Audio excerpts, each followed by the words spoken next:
questions that are being asked I'd like to mostly address, so this is my preference, is questions that affect how you walk. Questions about living this out.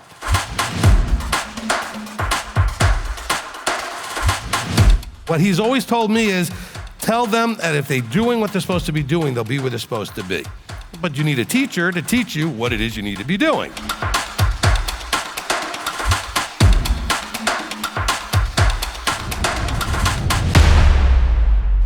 All right, next question.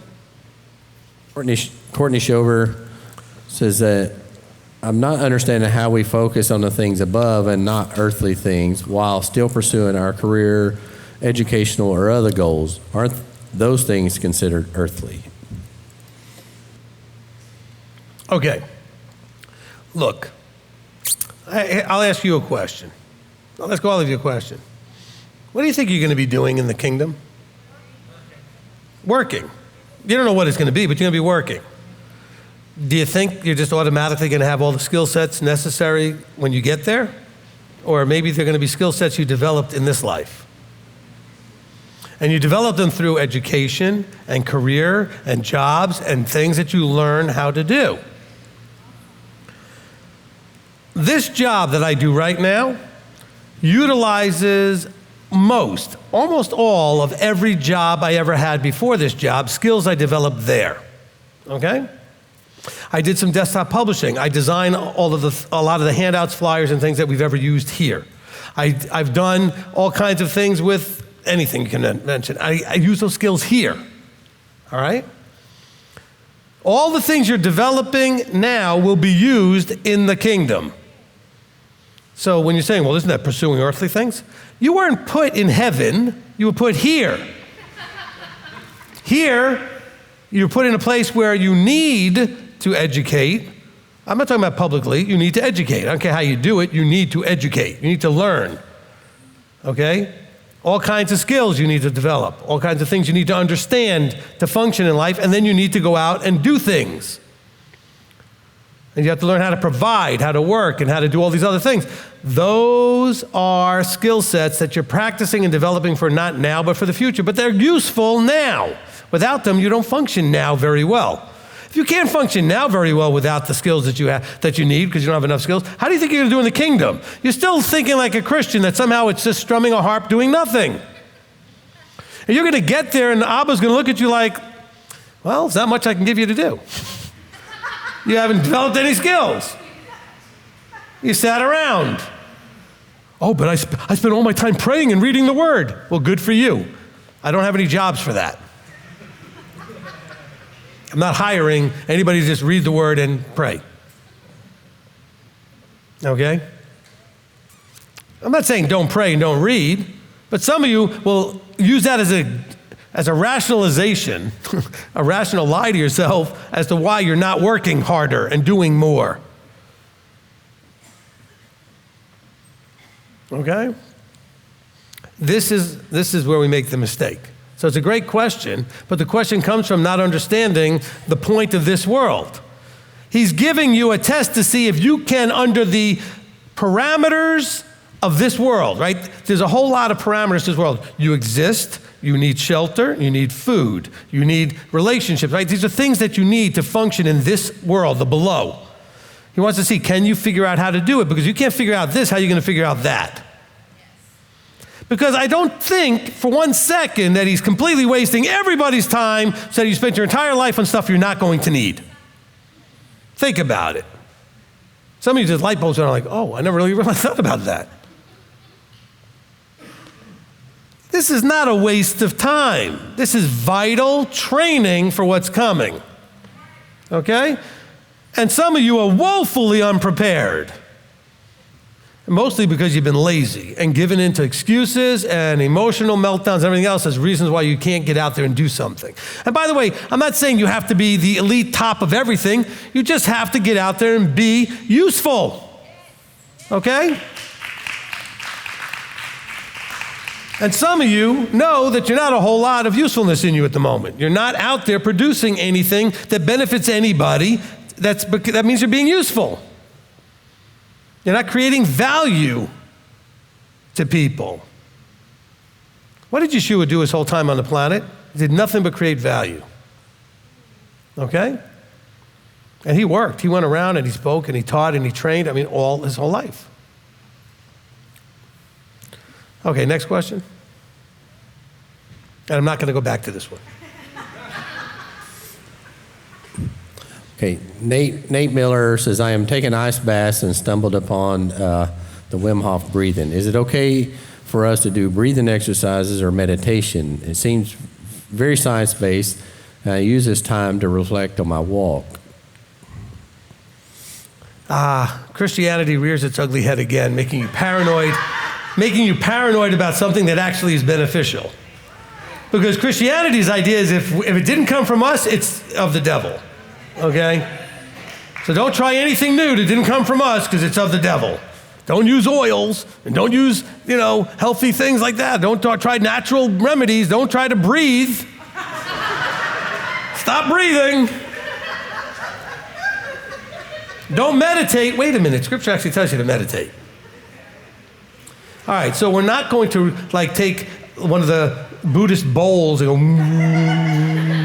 when we're meditating and sit there in like a lotus and But yes, get quiet and let your thoughts clear and your mind process so that you can start to receive. It calms. It's one of the healthiest things to do. Like all the successful people that I've studied over the years, they do as part of their morning routine, every single one of them meditates. They don't necessarily say what that means, except that they're getting into a place where they're quiet and they shut up. 6. Okay. All right?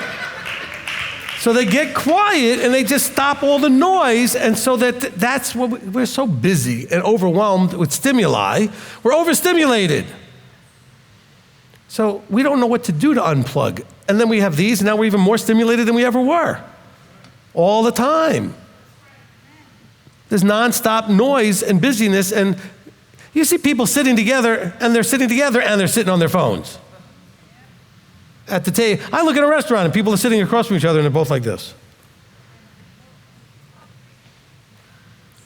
They can't even just be with each other and be there, present. All right? So number one, breathing is one of your most important, proper breathing techniques. Actually consciously taking deeper breaths. We're all shallow breathing whatevers, okay? We've turned into unhealthy creatures because we do not know how to breathe nice and deeply consciously, all right? What does breathing do? It brings the one thing into your system that actually kills all bad things, oxygen, okay? Oxygen kills everything, okay? It's the most critical thing, and then we don't breathe right. So this guy named Wim Hof came up with a breathing technique that he finds very powerful for his health and vitality. He's also a very big proponent of immersing yourself in cold water, in ice water. He does have a very bizarre physical makeup in that they put him on a TV show into a giant glass thing filled with ice, basically. They stood him up and covered him in ice. And they had monitors on him to check his temperature, and his body temperature didn't drop. Like he had a way through his breathing and his internal stuff that he was able to maintain body temperature. Okay? Not that he wasn't cold, but he just didn't seem to bother him at all. Okay? And so, do you want to try these things? You know what? We are just, barely scratching the surface, and what we have scratched the surface we call voodoo, so we don't want to know about it, on what the body is capable of. Okay? Most of you have been to or still go to things like chiropractors. You know what? Go back about 60 years and they were being thrown in jail as quacks. All right? You go back not too far. You go back to like the 50s, 60s, 40s, they were thrown in jail as quacks. Now they're established and recognized as respectable part of the medical community. All right? And so, yes, you can meditate. We're not telling you to go do something in some Hindu, Buddhist way. We're telling you to just learn what meditation is. It's the quieting of everything around you and you quieting so that you can allow for that. I won't even get into what you'll get, okay? Now, let me just warn all of you who've never meditated, okay? It will not be easy to do in the beginning because your brain is used to go, go, go. So how many of you have trouble falling asleep at night? You know why? Because you haven't done something to unwind your brain, okay? The brain needs to process, okay? All the things that have happened all day, it needs to process. Now, some of it processed while it was happening. Other stuff, you were too busy to let it process. So guess what? As soon as you go to lay down and you have nothing else happening, your brain is going to process and not let you sleep. So meditate before you go to bed. Go sit somewhere for 20 minutes and just do nothing. Now, it won't be just quiet. Your head's going to go and do whatever it does, but it's going to do it not with you in the bed, not with you trying to sleep, but you're going to just let it do. By the way, that's the key. Let it do whatever. Let it think about whatever. Let it bring up whatever in your mind. Let it just be like an outside observer, just watching it go through whatever it does. It takes about 15 to 20 minutes for that to finish on average, okay? So that, you might think, I can't sit still for 15 minutes, so do it for 5, do it for 6. Just keep making it longer until you can get there, all right? But it takes that long. I've studied this a little bit. And so, I know, for example, with me, if I haven't finished processing before I go to bed, I'm one of those people, you can ask my wife, I can hit the pillow and be asleep. I fall asleep very quickly. But sometimes I don't fall asleep at all because my brain's got too much going on. So I have my phone by the bed so I can pick it up, type it in, because if I can't get it out of my head onto something, it's going to stay there driving me awake. And sometimes, like the other night, I had all this information for the Level Up class. And I just, for 3 hours or 4 hours, I just kept, head down, nope, that's not going to work, type it in more, type it in more. And all night long that went on. But because at least I was making the effort and I was still in the bed, I still woke up refreshed at the end of it all without feeling all that tired. Because I still stayed relaxed and in the bed. I didn't get stressed. I didn't get this, that some of you might get because you're thinking, I need to be asleep. I didn't care. I just needed to do what I needed to do. I didn't fight what was happening. That exhausts you. Anybody exhausted fighting with yourself? Okay? I just let it play out. But most of the time, I don't have that problem, right? Most of the time, I just lay down, and within just a few minutes, I'm asleep. Seriously, 5 minutes. But there are other times, I don't get frustrated, though. So it's not insomnia. It's that my brain needs me to do something, and until it's done, I've even gotten out of the bed and gone to my computer and done some work because I knew I went to bed at the wrong time. My brain wasn't ready. I needed to take whatever was in it and put it on the computer, put it somewhere, deal with whatever it needed me to deal with. Then I could go to sleep. And so that's when I went to sleep. Does that make sense? Is that fair? Is that okay? All right. So, next question. Shelley Bell says, Rabbi, I love to do artwork and like to draw and make crafts like the Star of David, the menorah, Hanukkah, and Tree of Life, etc. But just as artwork and nothing more, is that okay? Sure. Next question. I didn't need any more than that. Look, I think maybe the weird part is that people are wondering if I make an image, is it going against making images? Look, it's not images that are the problem. It's images that were either designed because they're designed for worship. In other words, like making an idol, which is for some sort of idolatry, or it's because you're going to take something and you're going to start treating it like that because that's how you feel about the object. Okay? My father worked in Wall Street, so he collected bulls. He had bulls that made out of everything, paper and glass and stone and wood and anything. Wherever he went anywhere and there was like a kind of a store that had different things, if he saw a bull, he would buy it. Now, we didn't pray to the bull. He never prayed to the wall full of bulls. It just was something he liked and enjoyed. I talk about my aunt who likes penguins. She has the same thing, a whole wall full of penguins. Okay? If I saw her praying to them, then I would be concerned. Okay? So if you happen to like something, there's nothing wrong with that. You like the artwork, you like horses, you like dogs, you like cats, you like whatever, that's fine. As long as it's not a cat that was prayed to, okay? Like the god of something, okay? And so don't go there. All right, next. Okay, Rick Johnson, how do we apologetically give an answer to those who refute the age of the earth as less than 6,000 years? Is carbon dating, for example, bogus science? All right, look. Why do you care?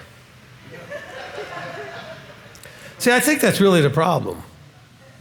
We care about things that are just ridiculous to care about. If you come to me with a strong flat earth argument, round earth argument, this, that, how old are you? I don't care. Okay? By the way, for the record, I'm going to settle the argument about flat earth and round earth. I am an on-earther. Okay? I don't care what shape it is. If it really is one or the other, it will not affect my standing here, going to my house, eating my breakfast, or working and it doesn't affect anything. Oh no, it's important because it proves the Bible. If you need that to prove the Bible, then you're really in trouble. That's what you need to prove the Bible is anything? No, you bought into an emotionally charged thing that puts you in this fringe so you feel special. All right? And then you're going to argue with me that that's not true. Dig under the layers, it's true. Okay? But you're just not willing to see it at this point because it's an emotional thing. You're emotionally bound to it. So when you say, how do you refute? Why? Okay. I'm going to free you all. You have no requirement to refute anybody on anything. Okay? I didn't say you don't have a responsibility to be prepared to give an answer if someone asks you why you do this or that or the other thing. But it is not your job to refute. You don't have to refute. Person says blah, blah, blah, blah. You say, okay, that's great. I don't agree with you, but you can believe what you want. That's it. You don't have to refute it. Oh, but they're wrong and they're this and that. That may be true, may not be true. Who cares? Why does it matter? I don't understand why that's your problem. You know, Paul told Titus not to argue. Don't argue about things. Don't argue about, he said, including scripture. Don't argue about anything. He said, why are you arguing? I'm not going to argue. You think this and I think this, fine. I don't agree, have a nice day. I'm not going to, what's the point? I went to, this is kind of proof of how this kind of works out. I got invited, oh man, this is a long time ago, maybe 11, 12 years ago. I got invited to somebody's house who was having a little conference about the calendar. You know how well that went, right? And was presenting one person that was going with the Aviv and the whatever, and the other one was going with the equinox. They had two different views that were going to argue and debate. And I was there too, and I stood up as the third person to speak, and I said, after they both went, I said, do you see the problem? Okay, did either one, I said, convince the other one of anything? No. Okay? And because they were arguing, they weren't talking. See, talking means I'm listening to you and considering what you say, and you're listening to me and considering. Arguing is I'm talking, you're talking, nobody's listening. Okay? And so understand, whether it's the shape of the earth, the calendar, any of these issues, I've yet to see anybody convince anybody who already has a position. I've seen people be convinced of a position who had no position, because somebody's charismatic enough and sounds impressive and might get you onto their side, especially if you're weak enough. I'm serious. If you're weak enough to be pushed into a position and manipulated into a belief, and by the way, notice I didn't say which side it was, but whatever side it is, you're weak if you're letting them influence you. Okay? And so just realize that it is not your job to refute, and if you try, it's an effort in futility. It's refutility. Okay, it's futile. You're not going to get anywhere. How many of you have ever tried to refute somebody on one of those issues? Did it ever get anywhere? Did you convince anybody of anything? No. Okay. It never works. So the answer is, look, I hate to go back to that movie from whenever it was, the 90s or 80s, was it War Games? Okay? Where the computer had to play tic-tac-toe over and over again to realize the only way to win is not to play. Okay? And some of you are thinking, well, I win at tic-tac-toe all the time. That's because you're playing against a moron. Nobody should ever win at tic-tac-toe. It's an easy game to not let somebody win. All right? Okay, maybe not a moron, maybe a child, okay? Because if you know how to play the game, nobody should ever beat you. It's not chess. It's not complex. It's not many moves, right? It's a simple board with 9 squares on it. Okay? And so you're only going to get 4 or 5 moves. That's it. Not a lot of moves. Very limited possibilities. Okay? So that being said, if you know the game, you know there's only certain setups that could possibly work. So if you start, there's a move that if you go, you certainly have a chance to win, but you certainly can't lose. And if you go second, there's where a place you need to go. And if you kind of play that out, it'll never, ever come to a win.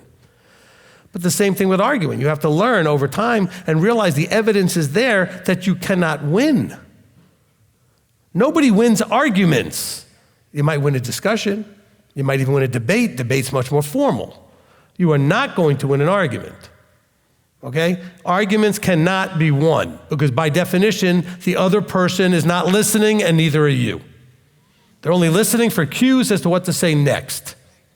Okay? That is all that's happening there. So we have to mature. Okay, this is the thing that came out of a lot of these questions are sort of thematically similar. And the problem under all of it is a lack of maturity. If you're mature enough, you'll know what you do and do not have to involve yourself in. That's a maturity problem. Because that level of discernment only comes with maturity. Without maturity, you just get involved in anything and everything or randomly pick. It takes a level of wisdom and experience, which is what basically maturity is, to know this is a waste of time, I'm not involving myself. It can't be won. All right? It takes maturity. It takes maturity, by the way, to leave a job that is never going to get you where you want to go. That takes maturity. Because some of you had a job for a long time that you know you should have left a long time ago, but you feel stuck. Well, you feel stuck because you haven't had the maturity to make the decision to find a way out. Because there's a fear, or multiple fears, that are preventing you from doing that. Like my wife, when she first met me, I went through a whole bunch of jobs pretty quickly, and she started to think that either I was lazy and just didn't really want to work, or I was cursed. I can't blame her, because most people, that's the reason why they would do what I did. But I'm, from a very outcome result looking focus, I could see where that was going to be 2 years, 5 years, 10 years down the road. And I could see that it would not get me there, so I left. Okay?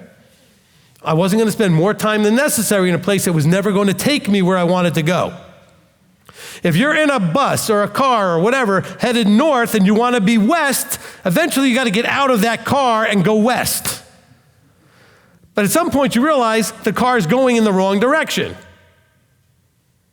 And that car only goes one direction. It's not going to take you the way you want to go. Then you have to get out of that car and go in a new one. That's maturity. Use that to be the same thing to help you understand what to not involve yourself in, or to quickly extricate yourself out of something that you are recognizing isn't going anywhere. Okay? Not only isn't it going anywhere, but you should recognize that it either does or doesn't even have the possibility of going anywhere. And by anywhere, I mean someplace useful, functional, helpful, beneficial. All right? Oh, I don't know, I need to refute people. Why? I see everybody doing this on the internet all the time. Somebody says something, somebody tries to refute it, and why? Why? Does it work? No. All you're going to do is attract the weak, because the weak are going to feed into it. And if you're the one who's been feeding into it, don't be offended. Own that you're weak and fix it. There's no embarrassment being weak. It's embarrassing when you realize you're weak and you stay there. Do you understand? Whatever it is that you are is not embarrassing. I don't care how ugly and bad it is. It's embarrassing if you now know that it's there and you leave it there. If you stay there. That's the whole point of this level up class I'm doing. You need to realize there's certain levels of your life and areas of your life that you should be embarrassed leaving it where it is. And you should now want to bring it somewhere else, because where it is not where it should be. Whether it's your relationships, whether it's your money, whether it's your spiritual walk, whether it's your health, it doesn't matter. It could be anything. Okay? Okay, so whatever you have going on, don't beat yourself up for being there now. I would want you, once you recognize, I don't want to be where I'm at, and you're still there and having this conversation a year from now, and you haven't done anything to move in that direction, then you should be embarrassed. okay? Does that make sense? Okay. I mean, I'll use a simple example. Let's say you're out of shape and overweight, or let's say you smoke or do drugs or something that's simple things that are habits. And you recognize, I don't want to be here. This is not where I want to be in life, with this habit, with this physical condition, whatever it is. And then you choose to do or not do anything about it. And a year later, you're in the same place or worse. Now you should be embarrassed. As soon as you realize that you should be somewhere else, and that suddenly you think, but I don't think I can do it. That's just lazy thinking. Tell that voice too, shut up. Okay? I don't know if that really counts, they said it, but oh, actually I said it with them. Okay. Look, you know, you guys are aiming at the highest thing possible, the kingdom. I mean, there's nothing higher than that. But it's going to require, all right, let me say it this way. You, the you that you are right now, is exactly where you that you are right now is capable of being. No higher, no less. That you're exactly where you should be. And if you don't like it, then you need to change you into a different version of you that could be somewhere else. But the you that you are now, what is the you that you are now? How you think, how you feel, okay? The actions you take, the habits you develop, takes you to a spot where you are now. You want to be in the kingdom? The you are now isn't getting there. The you you're becoming might get you there. But you got to not stay the you are now. You have to transform into Yeshua. That's a change. That's what transform means. It means change from what you are into what he is. The you are now isn't going to make it. The you can become can. And when I say the you are isn't going to make it, I don't mean like you can't make it. I mean, if you stay right where you are doing nothing more than you're doing right now, then you're not going to get there. Okay? But the you are now has to continuously on a journey grow and go upwards. Well, how much? As much until you stop breathing, I'm sure will be enough. Do the best you can. Leave nothing on the table. Put it all out there, right? And so you need to own this and know that that's true. So it's going to have to do with, again, that maturity level. I think, if you remember, I did in the teaching, developing the character of Yeshua. I talked about selfless people. Another, a person who does not have that self-driving. Me, I don't want. A selfless person, I know I said, cannot, not won't, but cannot be offended. Because it's the self that gets offended. You need to refute something because it's yourself that thinks you need to refute it. It itself does not need to be refuted. Do you understand what I'm saying? It's your pride, ego, and self that wants to refute it. Because you take it personally that this person's a moron and they think that's the way you're thinking. I'm not saying they really are, but in your head you're thinking, this moron believes this nonsense and it's not science and it's not this, it's not that, whatever you're thinking, and you feel like you have to set them straight. Those are not nice ways to think about people. Okay? You don't need to be thinking about people like that. Instead, you need to be thinking, I don't see it the way they do. I'm in a different place than they are. Maybe they're right. Maybe it doesn't matter. I don't need to refute it, though. And I tell people, I don't care what you believe on those subjects. I'm not here I don't want to discuss it. I don't want to argue with you. Okay? I'm not interested. If it's not affecting me becoming him, okay? The shape of the earth doesn't affect anything. I mean, some of you say it affects everything. Well, but everything that it affects, we already are used to. We're used to how things work within the physics of the planet. Okay? And they are the way they are because of whatever the shape is, and that's fine. But your knowing it doesn't change anything. Okay? If I throw my phone at you, it's still going to fly through the air and hit you. Whether this is a round or a flat or whatever it is. Do you understand what I'm saying? It doesn't change anything. Well, if it was flat, you'd throw it, it wouldn't. No, none of it matters. Okay? Everything that you experience in life, you already understand, and when you do something, you expect it to react a certain way because of where we are. We're here on earth. That's all that matters. All right, next question. From Mary Wallen, Rabbi, you talk about expectations in marriage.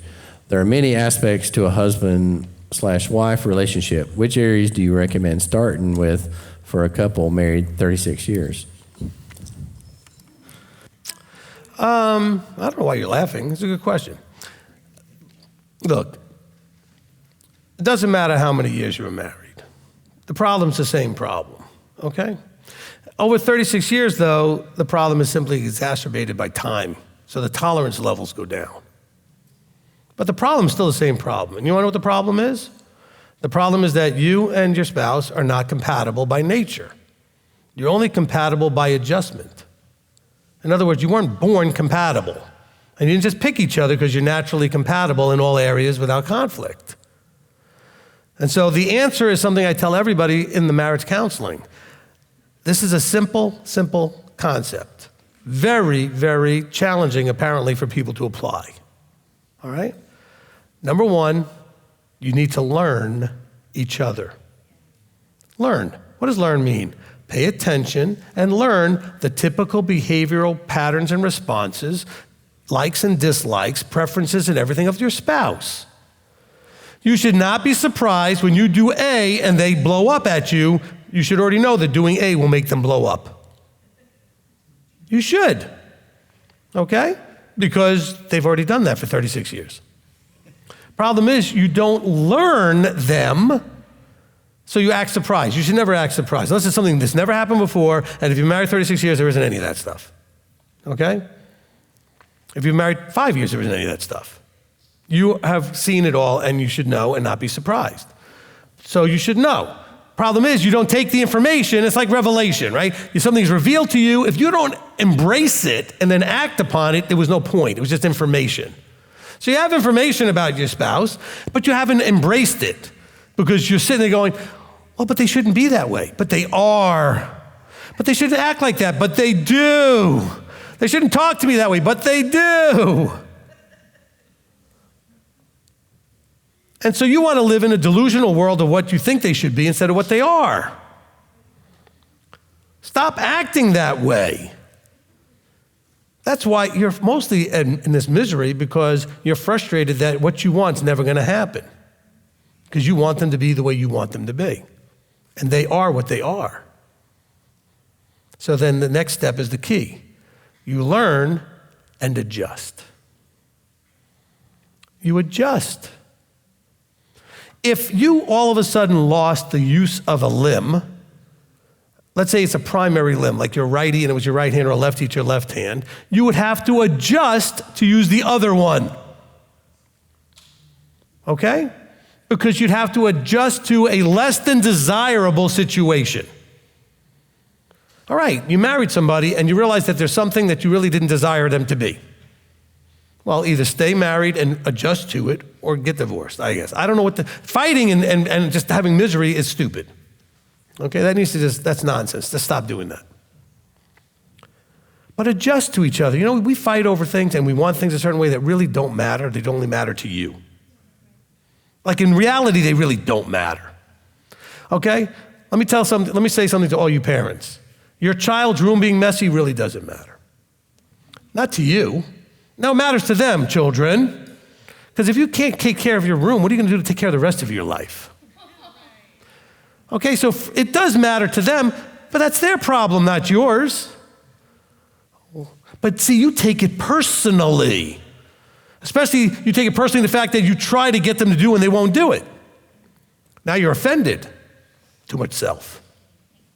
Okay? Your husband leaves his shoes somewhere, he leaves his underwear on the floor, he does whatever he does. But you get so upset about it, so what? Well, I don't want to have to pick it, so just pick it up and there's no fight, it's over with. Just like he's going to do something that you do and he's going to have to do it without arguing with you about. Okay? My father used to drive me insane because my father we had a two-story house with a basement. I would be in the basement, I will have left my bedroom light on, he's upstairs, walks past, sees the light is on, will go down the basement to make me go upstairs to turn off the light switch. And I looked at him and said, seriously? You walked past the light switch, and walked all the way down 2 flights of stairs to go back up flights of stairs to finish whatever you were doing just to tell me to go upstairs and turn off the light switch. You're insane. I didn't say that. Maybe not at that point. I did say it to him at other times. I'm not proud of that, but because it's that anal, controlling, whatever, blue side that just needs things to be the way you need it to be when it's not really that critically important. It doesn't have to be, all right? I mean, I told my children, I said, mess, no mess, I don't really care. It just better not be in the way. Yeah. If it's in my way, I have a problem with it, and I'm gonna just pick it up and keep it. Whatever it is, it's mine, and that's it.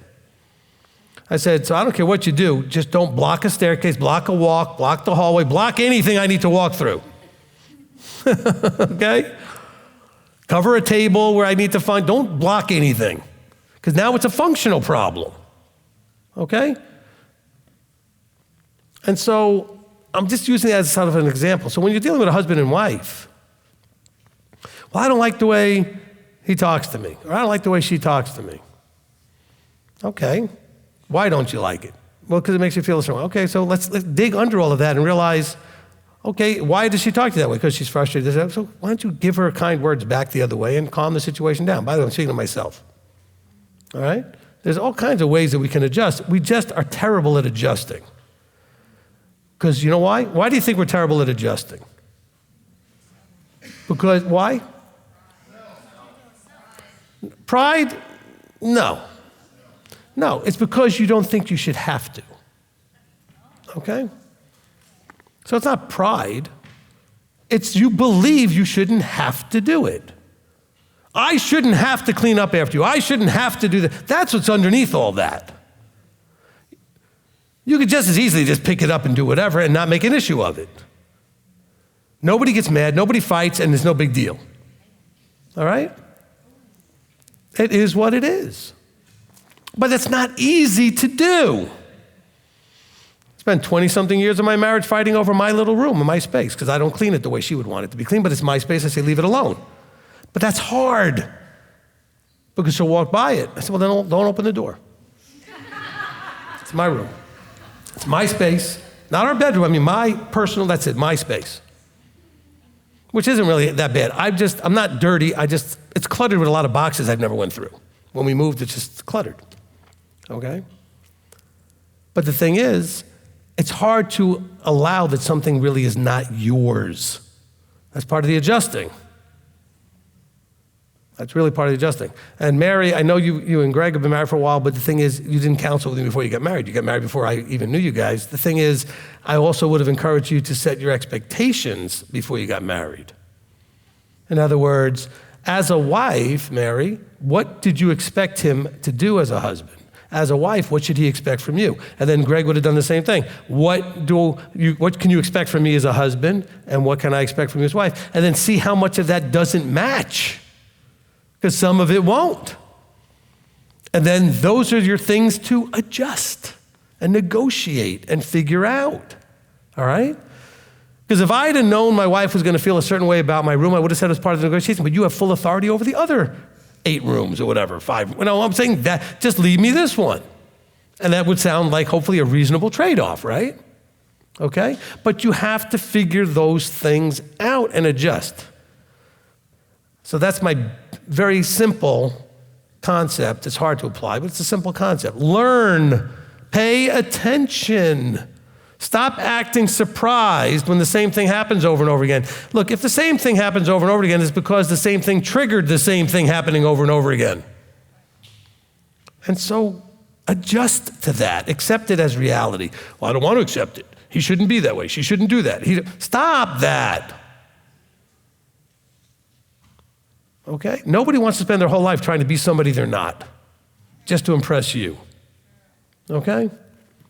Well, if I'd have known that, well, why didn't you know that? Why did you marry somebody you didn't know all that? Because we don't marry properly. We don't vet each other properly. We don't get to know each other properly. Because dating goes too quick into physical, and so we don't spend enough time getting to really know the person. Okay? And let that be a lesson to all you teenagers. You want to get all physical, it's going to wreck everything for, if no other reason, the fact that you don't spend enough time really getting to know each other, because once you open the physical door, that's all you're going to do. Most of your time is going to be snuggling, kissing, or whatever you beyond that. Okay, you're going to spend that more than talking and being in different situations where you get to observe how the person responds to that situation, learning each other. Okay? So I'm not even just giving you the scriptural, well, it says you shouldn't do it. No. It's going to ruin your relationship on some level. Okay? And some of you have done that already. You understand that has ruined relationships. You don't really understand and know each other. Now you feel much more attached to them because you got all physical, but now you realize you need to detach, but you don't know what to do now. Because you put the cart before the horse and you messed up. Okay? You got everything out of order. All right, so that was our marriage seminar group therapy for today. Next. Nina Angelina, should we pray for the dead? I pray for mourners and the souls of the dead. Is this appropriate? Okay, so I would pray for mourners because you're praying for Abba to comfort them in their loss. Not really sure why you're praying for the dead. Okay, except that that's a very Christian and other religion sort of idea to do. The dead don't need your prayers. They're dead, okay? They already lived a life that they're going to have to own and deal with at some point. And so there's nothing to pray for. Now, you might pray for the dead if you believed in this whole going to burning hell thing or whatever, praying where they might end up, but that's not the way it works anyway. I know you were told that in your Catholic churches, in your public churches, in your mainstream churches all forever, but it's just not scripturally correct, all right? They are asleep. They are dead. And one day there will be judgment when the Messiah returns and the millennium starts, etc. And they will answer for whatever they answer for, and they may just listen to the Millennium and Kingdom teaching. They may just have to live through the millennium and make that opportunity the best that they can out of that opportunity. But the point is, praying for them while they're asleep doesn't make any sense. There's nothing to pray for, okay? You pray for the living, okay? All right. As a matter of fact, didn't Messiah say he's the Messiah of the living, not the dead? Okay? The dead are dead. They're asleep. There's nothing to do there, okay? All right. Whatever they already did is already written down and done, and if there's anything more for them to do, that's already been set in stone pretty much to go that way. There's nothing for you to pray about. Next. From Shelley Bell, is yoga okay to do, or is there an aspect of it that is okay? I like the ones with the fruit in the bottom. Oh, that's yogurt. I'm sorry.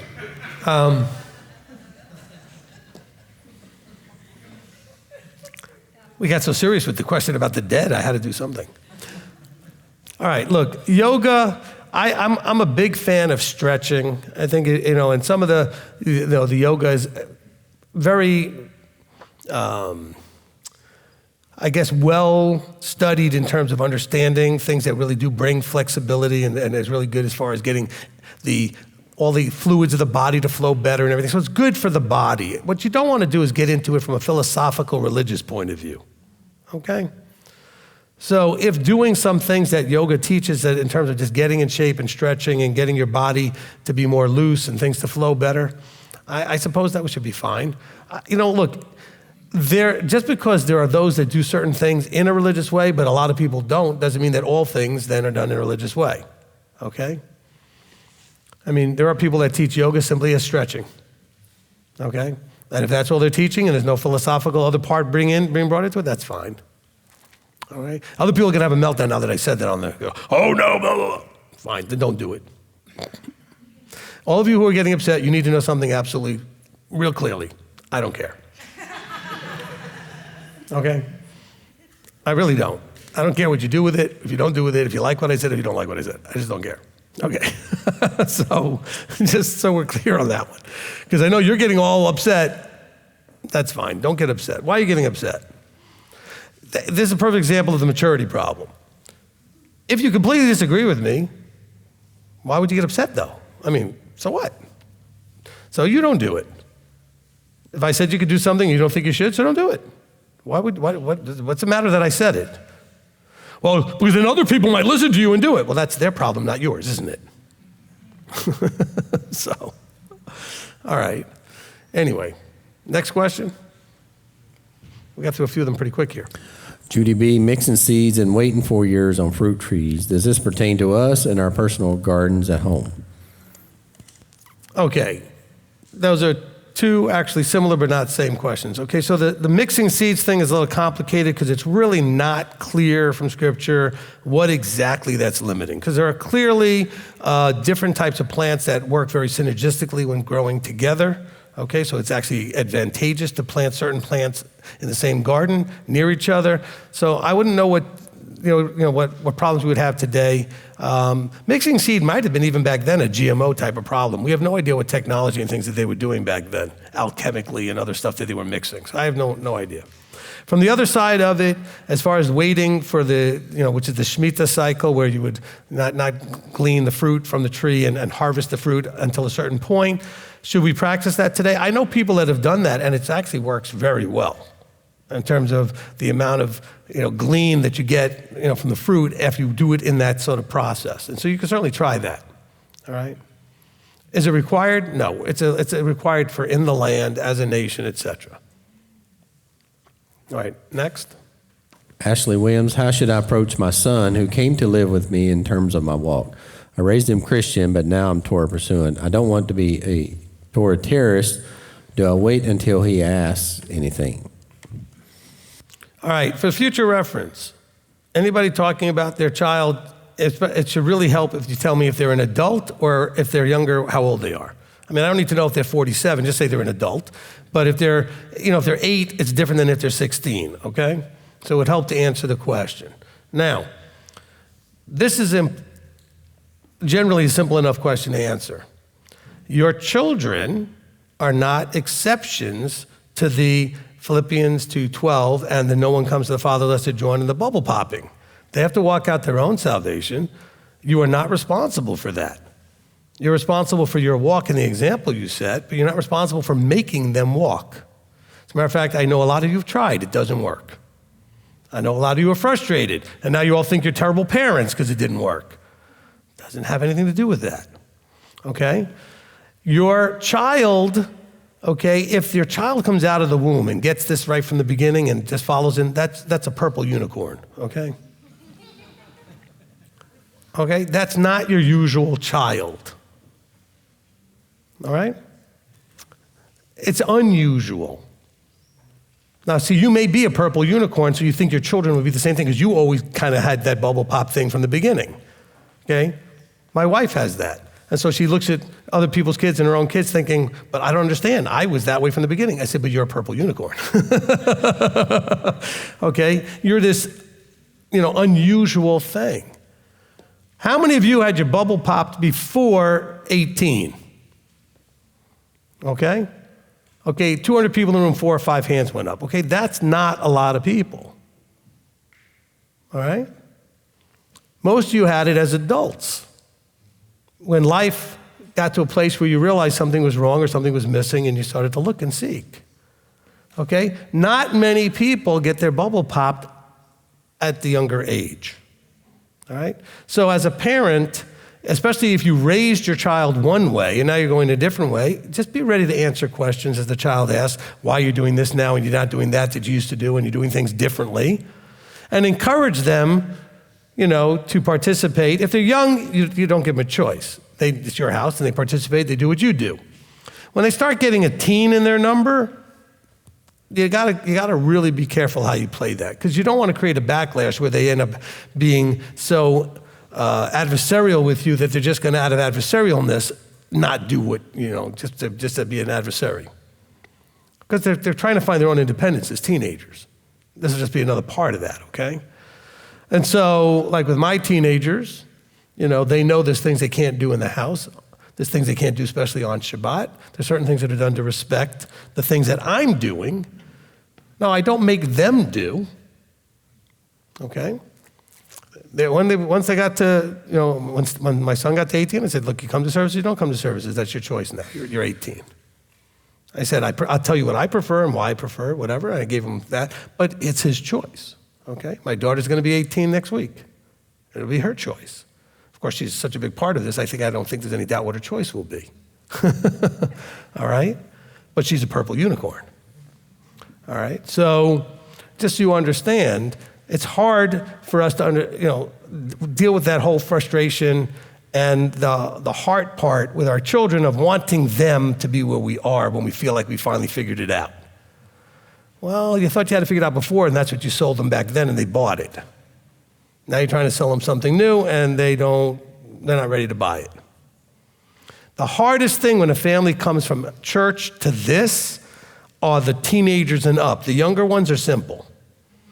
But the teenagers that have been in the youth groups and have all their friends in the church and have done all that stuff, they are the tougher ones because they've already bought into that culture. I'm not saying their bubble was popped, but at least they bought into the whole culture. It's part of their identity. And now you want to change their identity because they identified as a Baptist, a Pentecostal, whatever they had in that group and their friends, and they identified as that's my circle. And now you move the whole different circle now. And so that's much easier when you're 6, 7, 5. Okay, not so easy when you're 14, 15, 16. Okay? So hopefully that answered the question. So please feel free to counsel, call me or set up an appointment and talk to me, and I can help you with the specifics for your particular situation, but it is kind of tough. Just realize this. This is the important thing. I want everybody to understand this. Your children are only yours for a very short while, but they're always his. Okay? And because they're always his, you are not responsible for whether they make it or not. You're not responsible for their bubble popping. He will work with them. Okay? How many of you have parents, other than maybe somebody whose bubbles are popped? Less hands than the other question, okay? Yet somehow he called you, popped your bubble, and brought you here. So you see, it can work. So don't worry about your children. Even though your children have bubble pop parents, they have to walk out their life, have their moment where he reveals himself to them, okay? And then they can choose to walk in that direction or not. Everybody has to make that same choice. Go back and listen to the journey teaching, right? The very first teaching in the CC 101 thing, the journey. Actually, the first one was the intro. The second one was the journey. Everybody has the same journey. That includes your children, okay? I mean, my bubble wasn't popped till my early 20s. And I had no control over that. Neither did you when he popped your bubble, okay? All right, what else you got? m.t.o.i. Dessa. If Hasatan uses what is inside us to tempt us, when he tempted Yeshua, did that mean he had those temptations in him to be used against him? No. With Yeshua, he was basically, he was throwing a Hail Mary, okay? In other words, he was just throwing up a football just to hope something would happen. He knew Yeshua was Yeshua. So he tempted him with the things that Yeshua was going to get anyway, and saying, if you just bow down to me, I'll give them to you right now. All right? So it wasn't the same as like when he tempts you in things that are weaknesses in you. This is his attempt to disqualify Yeshua. Okay? Well, Hasatan's not trying to disqualify you. He's getting you to trip and stumble and just go into a lifestyle that will disqualify you. Okay? Make decisions that will eventually disqualify you. Yeshua had made any of those choices as he was completely disqualified. So he simply laid those things out there and said, he was just taking, that was his one shot. He was like, I'm just going to throw it all out there and just take a shot. Okay? So I don't think anybody else ever has called what the devil did a Hail Mary. I think that's great. So anyway. If you know the football term, which by the way, that was done originally by Dallas Cowboy, Roger Staubach. Anyway, that's where the term came from. On one of the football games, they said he threw up a Hail Mary. And it was caught for a touchdown. Anyway. Any more? Okay, Manuel Perez Gonzalez, am I wrong in mostly using Yeshua when I think of or praising God, or should I be using Elohim? If we are going to go through Yeshua to get to Elohim, thank you so much for clarifying. Okay. This again could be like remnants of Christianity stuck in there. Christianity teaches you that it's all about the Son. You pray to the Son, you ask of the Son, everything's about the Son, okay? Yeshua, of course, said the opposite. So when I pray, I talk to the Father. And I don't even say Elohim. I talk to the Father. I say, Father, Abba, okay? Yeshua only comes into the mix when I ask at the end, and I say that I'm asking as authorized by him, with the authority that he gave me to come to the Father and ask. Okay? So I'm not going through Yeshua. I'm talking to the Father. So it's still a remnant of Christianity in you that wants to go through the Messiah and pray to the Messiah. Okay? But there's no instruction in Scripture to do that. Okay? Messiah has his role, but he said, you have access, go directly to the throne, talk to the Father. When Yeshua gave the model prayer, what did he say? Our Father that is in the heavens, right? All right, well, that should tell you something, okay? You got one more that sounds quick? Some people were asking about, there was a couple of people asking about signing their kids up or as an adult taking up karate. All right. Remember when I mentioned earlier about having money on me and you might get hurt? That's because I know karate. I was a sensei before I was a rabbi. So the thing with karate is the same thing as with yoga. Look, karate is not some mystic pagan thing. It's, in its nature, it is self-defense, okay? Now, that's not to say that some people don't teach it in a much more sort of Buddhist way or, some other thing like that. But it's in every school I've ever been in, and anybody I've ever known has been in any school, you're learning how to punch, kick, block, grab, tackle, hold, whatever, restrain, avoid. You're not learning anything that is religious. And so if you want to sign your children up to learn how to defend themselves, I'm all for it. As a matter of fact, I may start a class here, which I've been hoping to do maybe sometime in the spring, okay? And so, you hear that, all you teenagers? You think you have a challenge with me being rabbi, why'd you have to call me sensei? All right. So no, that's fine. You can go ahead and do the karate. As a matter of fact, it's funny, I had an elder with the congregation many years ago quit because he heard that I had gone to a karate school looking to see if I wanted to. I found a school that teaches the same style I do, that's not too far away. I went to go check it out. He had an utter meltdown over it, okay? And so I was almost going to say an utter cow, but it's like cows have udders, and I didn't know what to go with that. So anyway,